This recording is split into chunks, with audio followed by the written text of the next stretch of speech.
Still, he is moving as one Kṛṣṇa before his father and mother, Nanda and Yashoda. In the Brahma Samhita also it is said that although Kṛṣṇa is eternally living in Goloka Vrindavan, his transcendental abode, still he is present everywhere, even within the atoms. So this is the miracle of devotional service, that even though Kṛṣṇa is unlimited and all-pervading, and he has like unlimited transcendental forms, yet he consents to becoming limited and appearing in this material world in a subordinate role to his devotees. This is fantastic. That Kṛṣṇa is so secure in his transcendental position that he is willing to give up his role as the Supreme Personality of Godhead and appear as the son of his own devotee. So this is very amazing. And when he does so, he actually plays the role of a son, you know? And he's not like, well, I'm the Supreme Personality of Godhead, but I'll just pretend to be their son. No. No, he really feels that he is their son. And when Mother Yashoda becomes angry at him, when he's such a rascal, that he really becomes afraid. This is described in the Damodarashtaka.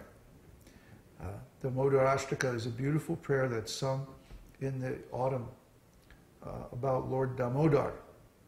Damodar means that the Lord allows his mother to tie him up because he's such a bad boy, such a rascal, stealing butter from the gopis and feeding it to the monkeys. So anyway, when Mother Yashoda decided to chastise Kṛṣṇa, Kṛṣṇa was really afraid of her. And this is a special transcendental quality which we'll get into later called mugdha. Mugdha means that Kṛṣṇa actually forgets his supreme position in order to relish these beautiful relationships of love with his devotees. See? So he really feels that he's the son of Yashoda. He really feels that he's the boyfriend of Srimati Radharani. See? He doesn't feel it, well, I'm God and you're my potency, so you better do what I say. You know, he's not like that. Kṛṣṇa's not like that. Kṛṣṇa is very, very sweet, and he manifests his form and mood in complete harmony with the loving feelings of his devotees. He actually becomes under the control of the devotees, and he gives up his supreme position in order to taste this very sweet relationship of love with the devotees. The devotees, they're called the ashraya, the bhakti-ashraya, or the prema-ashraya, means they are the shelter or the reservoir of this prema, or this ecstatic love for Kṛṣṇa. And so Kṛṣṇa, he'll do whatever it takes to relish that ecstatic love. He'll approach the devotee in just the way that the devotee wants to love him. And to facilitate the devotee's devotional service, he'll give up his supreme position. After all, you know, he is constitutionally the Supreme Lord. He's not, there's no possibility that he could ever lose his supreme position. So he doesn't care about it. He's not attached to it. For the sake of these beautiful, loving relationships with his devotees, he's ready to give up his supreme position and accept the subordinate role. This is one of the opulences of the Supreme Lord, one of the inconceivable qualities of the Lord. That he is so attached to this rasa, this beautiful, loving relationship, ecstatic love, that he'll even give up being the Supreme in order to taste it. So, just imagine. 57. Kṛṣṇa's body generates innumerable universes. In the 10th canto, 14th chapter, verse 11 of Srimad Bhagavatam, Lord Brahma says, "My dear Lord, false ego, intelligence, mind, sky, air, fire, water, and earth are the material ingredients of this universe, which can be compared to a gigantic pot. In that gigantic pot, my body is of insignificant measurement. And even though one of the many universes is created by me, innumerable universes are coming and going from the pores of your body, just as atomic particles are seen flickering in the sunlight. I think I am very, very insignificant before you, and I am therefore begging your pardon. Please be merciful towards me. If one takes account of only one universe, he will find so many combinations of wonderful things therein. Because there are innumerable planets, innumerable residences, and places of demigods.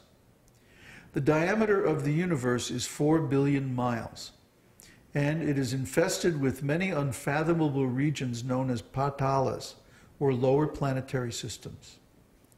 Although Kṛṣṇa is the origin of all this, he can always be seen in Vrindavan exhibiting his inconceivable potencies. So who can adequately worship such an all-powerful Lord, possessed of such inconceivable energy? Yeah, Kṛṣṇa, his first expansion is Balaram. Balaram appears as Kṛṣṇa's brother in his Vrindavan pastimes. And then from Balaram expands the Chaturvyuha. Chaturvyuha means Baladev, Sankarshan, Pradyumna, and Aniruddha. And these are the 4 original Vishnu forms. And then from Baladev of the Chaturvyuha expands Nārāyan. And from Nārāyan expands all the spiritual souls, the jivas like ourselves. And this is called Kṛṣṇa's Tatashta Shakti. Tatashta means in between, the border. Just like on the bank of a river or a lake, you have the water and you have the shore. And then you have an area in between, which is neither the water nor the shore. And this is Tatashta, the border or the phase change. So in this area, this is neither material nor spiritual, but somewhere in between. And this is where Lord Shiva's place is also existing. And then from the body of Lord Nārāyan, many, many material universes emerge, like little globes of perspiration floating in weightless space. And each one of these is a complete universe just like ours. And when Srila Prabhupada says the diameter of the universe is 4 billion miles, he's talking about what we would probably call the solar system. The technical word is Brahmanda. The Brahmanda means the central star and the surrounding planets, and then also the subtle material elements in a large covering around the star. We're just now beginning to explore all these things with our spacecraft. And, they call it, and the scientists call it the heliopause. And the heliopause is made of plasma, controlled by electromagnetic fields generated by the sun. But who is to say that there are not subtle beings who live in these areas? And many subtle worlds that we can't perceive with our gross senses. We're just beginning to explore these things with material science. But Vedic science has known about them for millions and millions of years. Everything is known. Try to understand. Everything is already known. Its value is understood. Its function and process is completely explained in the Vedas in terms of the human being attaining emancipation from material existence. You see, science tries to create a fictitious entity called the objective observer. But there is no objective observer. Every living entity's consciousness is subjective and proper to that being alone. So, from our point of view, what is the most important thing in life? Is attaining self-realization. Because that's the only way to become free from all the miseries of material existence. Once we attain self-realization, then we're free. So it follows that the value of anything, the ultimate or absolute value of anything in this material world, it has to be measured in terms of its value for self-realization. There's no other measurement that really has any reality. I mean, yes, you can speculate something and you can make some artificial values, some artificial material values. You know, just like if you watch the television, there's so many ads for new cars and new this and new that. But the value of all these things for self-realization is practically zero. Yet it's being presented as this is a necessity. You have to have this. Just like we're staying in this very nice house. It's a very expensive house in a very expensive development. But actually, what's the value?